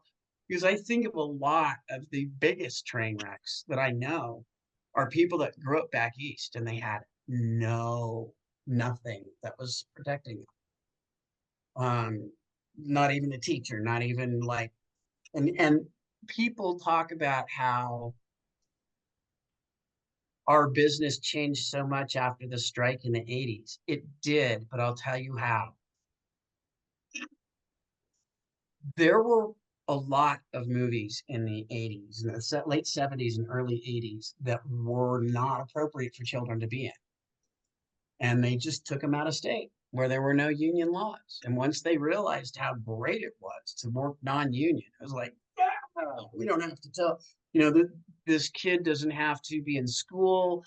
We don't have to worry about safety. We don't have to worry about anybody looking down and going, I'm sorry, you can't have a 12-year-old as a prostitute. All those things, when they found out, when production companies found out how much money you could save, how much you didn't have to spend on making sure a kid was protected, then you saw stuff in Georgia, and you saw stuff in Vancouver, and you saw stuff. They did a lot of stuff in Colorado and Nevada back in the late 70s because there weren't any kind of protections. And then when we had that horrible, horrible disaster with Vic Morrow, where the two kids died, the basic attitude was, well, they're not really protecting the kids anyway, so what's the harm of going out of state? And more beget more, and then you have things like the Rust set, where I have no idea how that happened. But I will say, when I was on Mary Hartman, there are some horrifying pictures of guns being pointed at me, double barrel shotgun. And one of the scenes that we did, we got the guns over from the prop company. And one of the prop guys is screwing around. He shoots the gun because he knows there's a blank in it, and boom, hole in the floor, hole in the stage floor. There's a bullet in it. And they never explained how that happened. Never, ever. So yeah, I think we could probably go on for hours about this topic. But I want to bring it back to Mary Hartman, just sure. just to revisit it and say, the show still has a big follow with a lot of fans. What was it about the show do you feel contributes to its enduring popularity 50 years later? Crazy way they killed people off. It started with a mass murder, and one of the lines is, it's the 5 Lombardis, 2 goats, and the 8 chickens. And they say 8 goats and 2 chickens. Oh wait, 8 chickens and 2 goats. And the Mary character says, what kind of a madman would kill 8 chickens and 2 goats? And the people, and so that kind of set the tone of and so the day that I first read, and they said, do you want to watch the first 2 pilots? This show had no laugh track. It just was, and you were supposed to decide what was funny and what wasn't, and that was like so unusual for the 70s. Everything had those horrific, roaring, screeching laugh tracks, a la MASH, that was filmed, single camera out in Simi Valley, and they had the screeching laugh track that's just like, ah. So I remember my mother sitting there and going, it's so inappropriate, and she's looking up at this monitor, and she goes, I don't know whether to laugh or not. And I think that kind of really did describe the show. It was so inappropriate, and you never knew when to laugh or not. Yeah. Wow. I certainly didn't. Right. And there were times where you just kind of like get to the silly point, and you're just laughing and laughing and laughing and laughing, and even when it's not funny. But there were times when we knew things were really funny, and one of them was when the coach drowns in the chicken soup because he's taken Seconal and he's chased it with Jack Daniels, and Mary puts this bowl of soup in front of him, and he starts passing out, and he drowns in the soup. And he's trying to lift his head up. And my God, we laughed because it was so inappropriate. It was just so not done. And every time they got to a point where they didn't know what to do with the character, they just found like some outrageous way to kill them off. Man. And yeah, I think we had 26 deaths in 2 seasons. And because I counted them all at one point. And the one with Martin Mull was he's a wife beater, he's an abuser. And to not show little Garth and Heather that she's being abused, at the wife shoves drunken Garth into a closet just to let the kids go, and so they don't have to see the unpleasantness. And when she opens the door, he has been impaled with an aluminum Christmas tree that's like going around in his back. And he had this whole apparatus that was built on, and he had this shirt that they had to like sew up to make it look like he'd been, and stabbed in the back. And he was breaking everybody up because he was talking about his cross your heart Christmas tree, because every time you turned on the TV, there was the cross your heart bra. Because apparently that was the only thing women could buy. And it's just like everything was so ridiculous and so out there. And then right about that time, oh God, the moral majority, which is neither, Jerry Falwell, decided that the worst thing in the world was Mary Hartman. And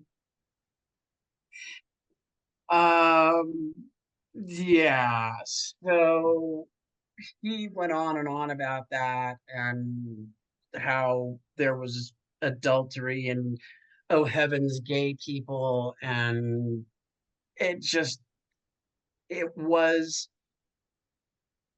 that show set out to violate every rule in the Code and Practices book, and I'm pretty sure they did. Like, I'm certain they did, because they involved my character, Heather, witnesses the mass murderer leaving the Lombardis.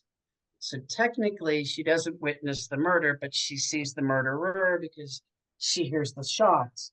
So they squeak through on Code and Practices with that. And then they squeak through when the mass murderer kidnaps me, because we don't see me kidnapped. We only see me being exchanged for Mary. And there they just tap dance over the minefield of Code and Practices, like daring them. Like, no, she never saw anything, and you never saw anything happen to her. They have Heather asked to become a nun. They have Heather want to become a stripper, an exotic dancer. They had her run away from home, all brought home. And then I throw the joint away, and Tom and Mary smoke it. And apparently it is the best joint anyone has had in the history of ever, because they're high for like 10 hours and they're just absolutely ripped off a Wing Jing joint that we all know was swag from the 70s.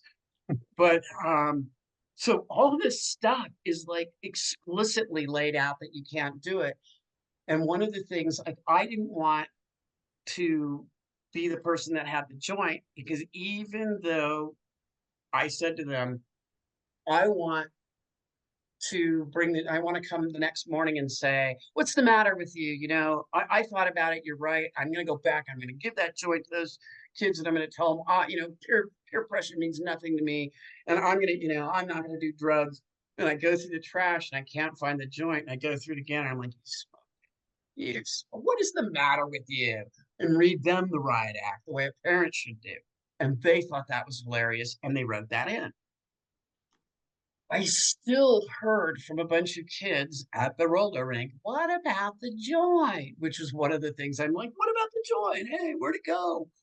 So they were absolutely dancing with the devil in that there was adultery and all these things that, and then having Heather come in the room right as they're done talking about it. So I'm in the same scene, but I don't hear it. And, hats off. You guys were very good at dancing around that. So, but it was something that I heard from other kids about the adult content of it. And after the joint episode aired, oh my God, the number of joints that were mailed to me. I'm Wow. like, they get it's a TV show, right? They know that wasn't really a joint. And people sent me real joints. And I remember being kind of like offended because people would be like, how stupid are you? I'm a kid and I know it's a character. So, excuse me. I remember going back, I had friends in the lighting department and they were very kind to me. And I the little pitcher with big ears would hear things sometimes, being like, and I came back and I go, I just wish they'd stop sending me joints. And you like basically all three of them. Like, what?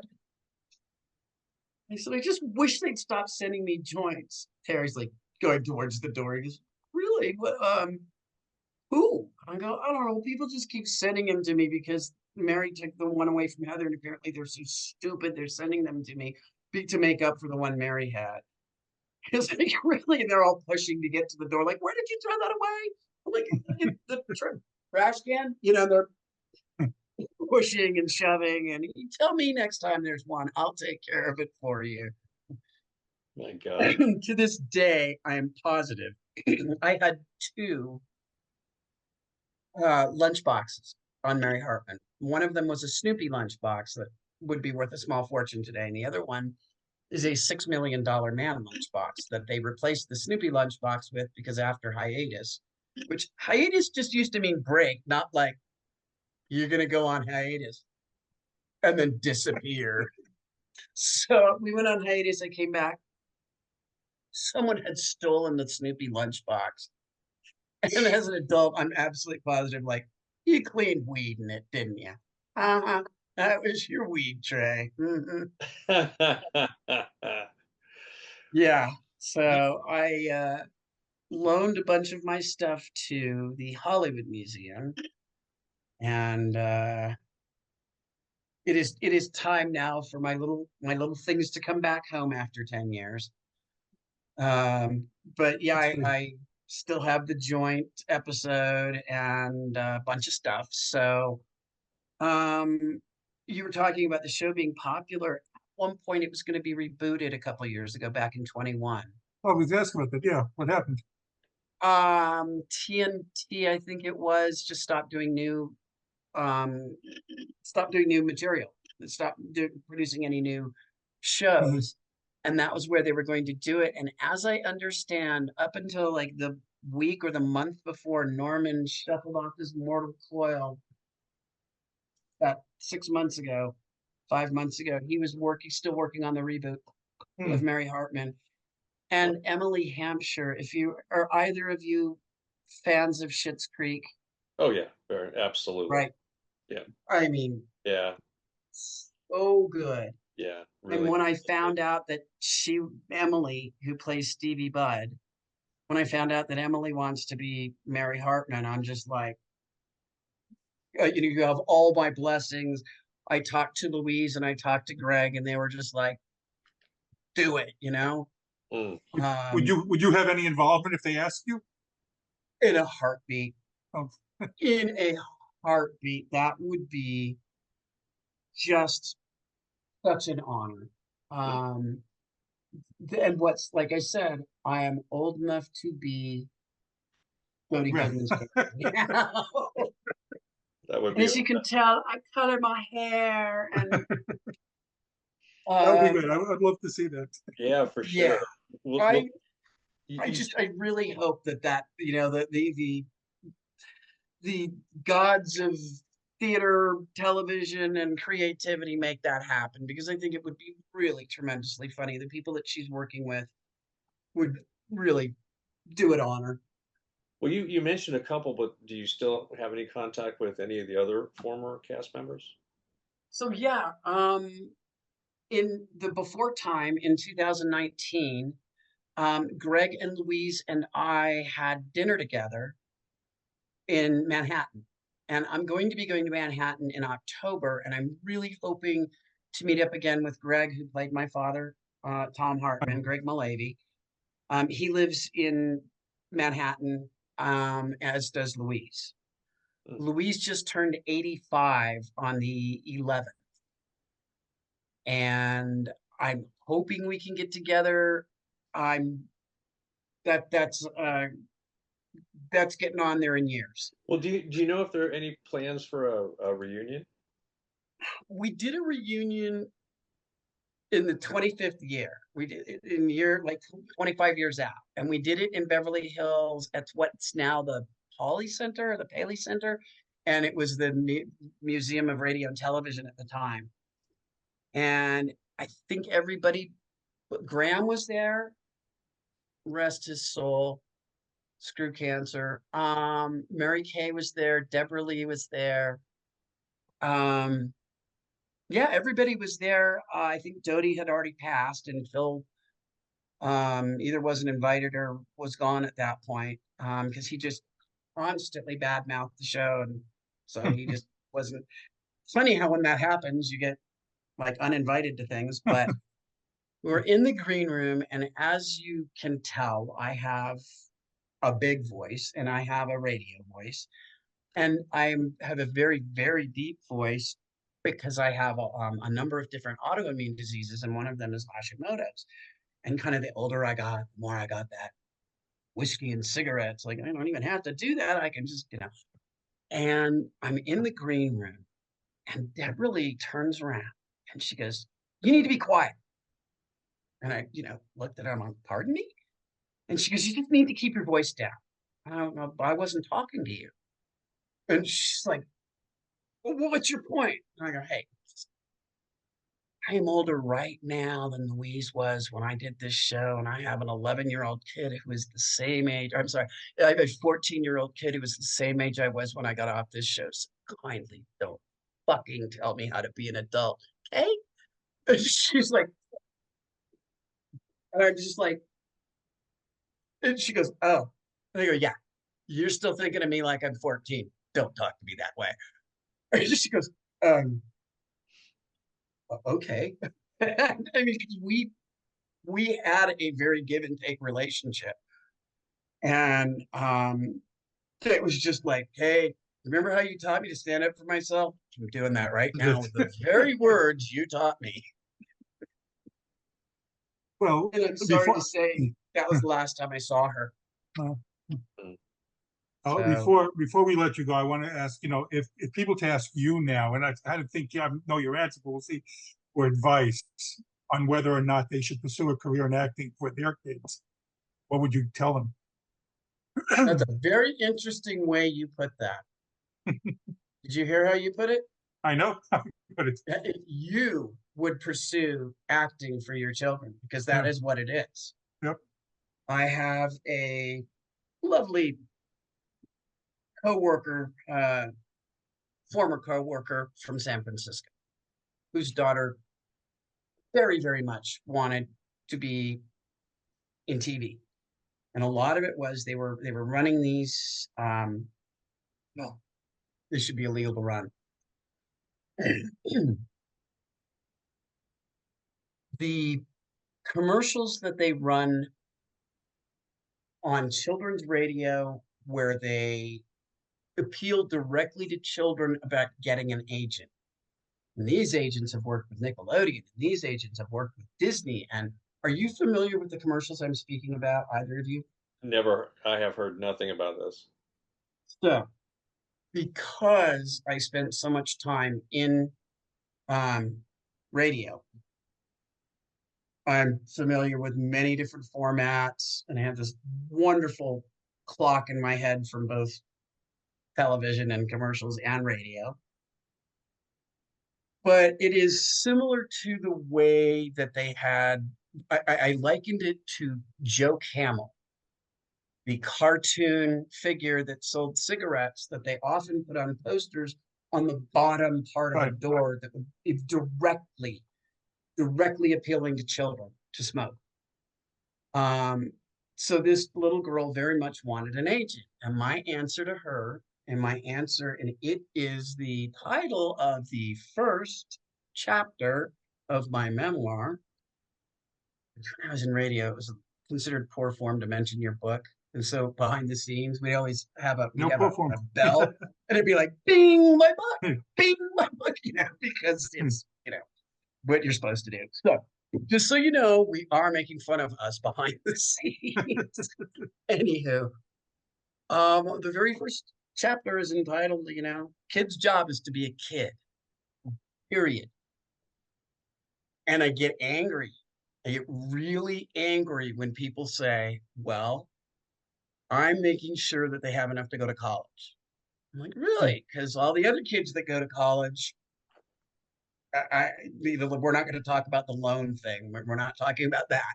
We're talking about a kid's job is to be a kid. A kid's job isn't supposed to be to fund their college education by the time they're 10 or 15. Their job is to be a well-adjusted human being that adds to good in the world. Business is not necessarily the best thing for growing minds. You want to be in the marching band? Do you want to be in the community theater? They're get involved in theater at school. Make your own damn play in the front yard and invite people over. That is far healthier than throwing children into a business that eats adults alive. And so I watched so many people on the show I was on come into work rip-roaring drunk from the night before and sleep it off in their dressing room, and then come out and start the whole thing over again at lunch. I watched a bunch of people do that. That's not necessarily the healthiest thing for a child to grow up and see. Worked wonders for me to be like, yeah, day drinking, bad unless you're on vacation. Cocaine, not your friend. Those things are hard lessons to learn. It's also, think about how much less privacy a child has than I have. Like there is no such thing as privacy right now. I remember when the biggest thing might have been at one point when I was like 21 and somebody took a picture of me and I was holding a bong, and I'm like, "You have to destroy that." And I can't even imagine what stupid shit that could still be just hanging around, and I didn't do that much dumb stuff.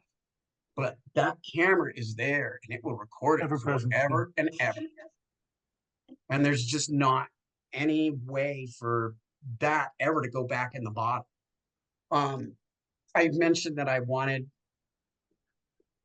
Wikipedia to please just, could you not? To quote Tay-Tay, can you just not?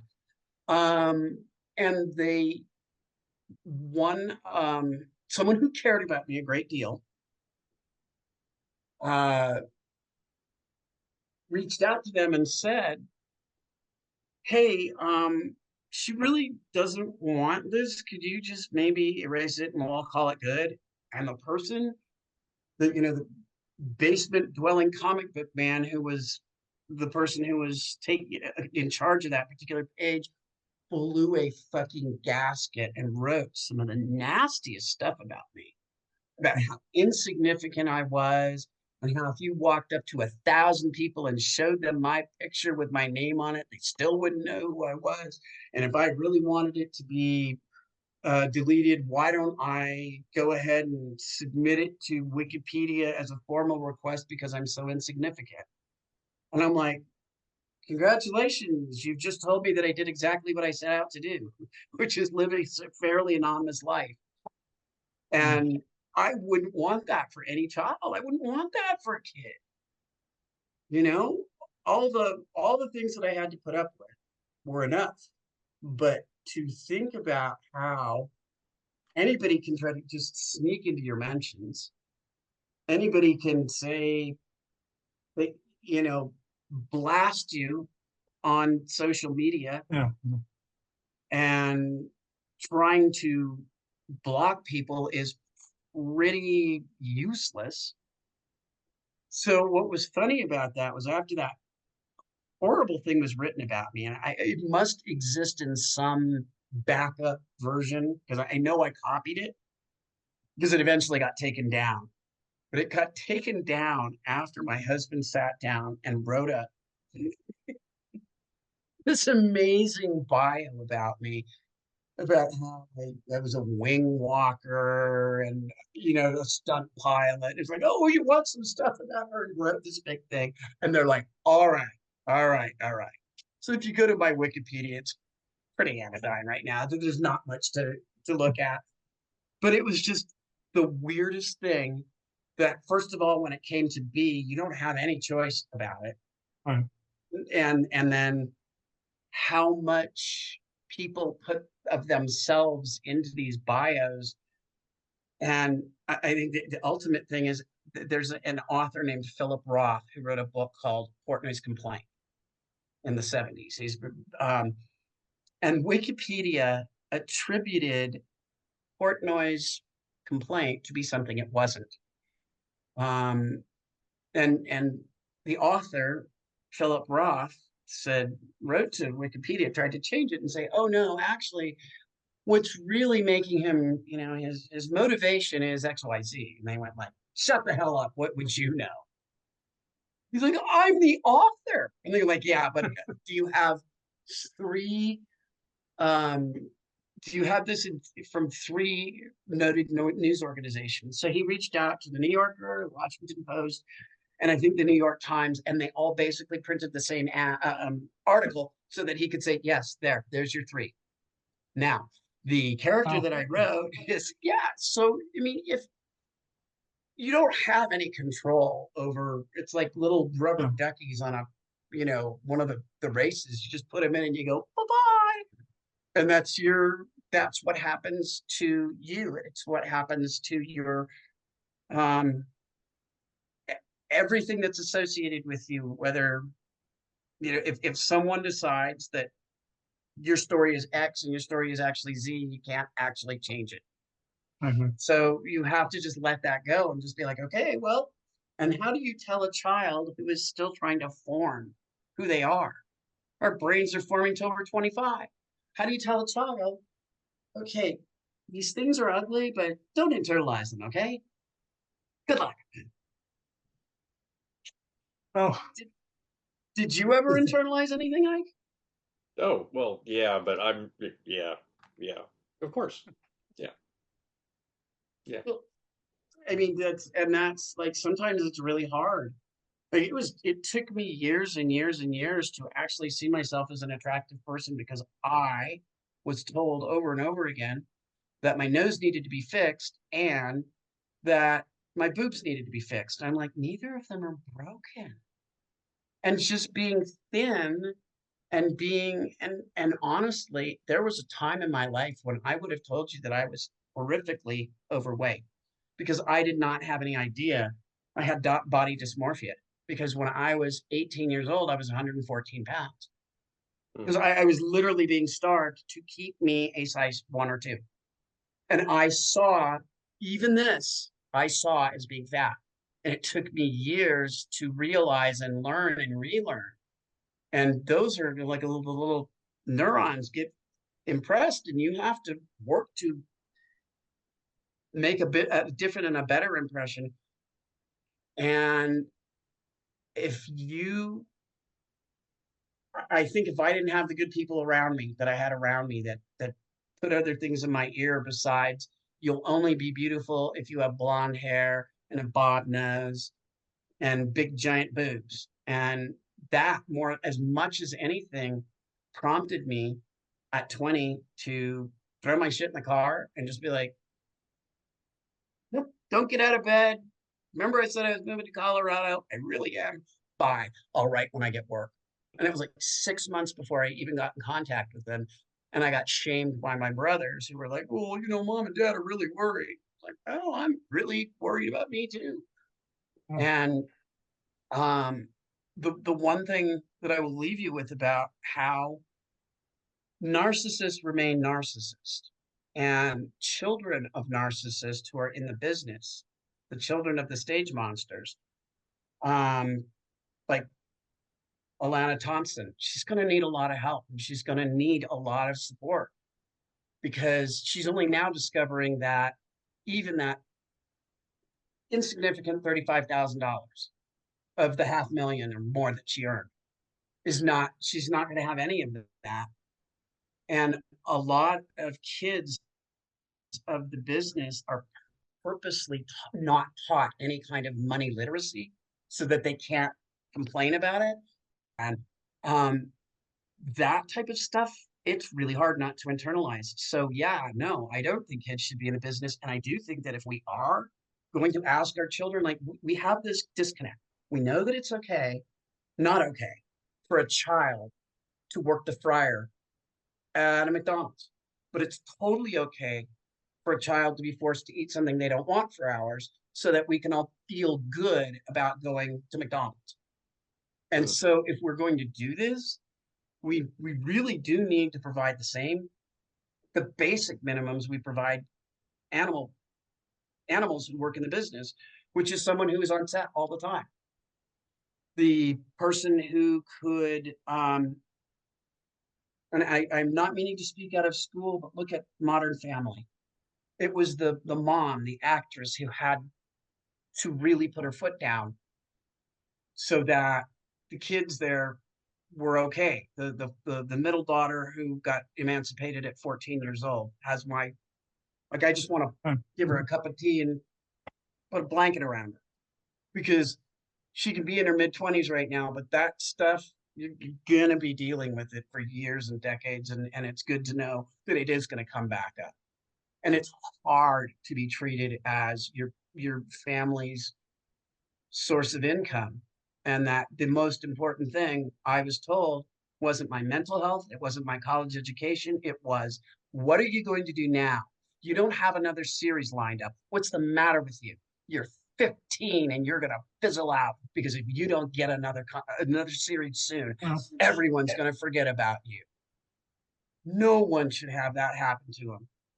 Not in the 70s, not in the 80s, not in the 20s. And the fact is, the teachers aren't able to do enough, especially if it's one teacher for a bunch of kids. We need to have daily, checking in with someone who is there specifically to take care of the children. Because even the teachers, their job, they can lose their job if they get in too much of the way of the production company. If they sure. Right, if they put too many things, and I was lucky I had some really good teachers, but they also knew how to thread that needle.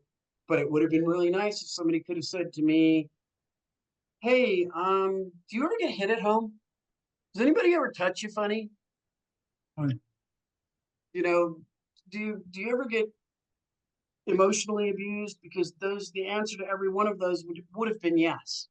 And it would have been helpful to have had, I don't care if it's streaming, I don't care if it's network, and I don't care if it's YouTube, because you want to talk about, here's my passion, is not watching it happen again.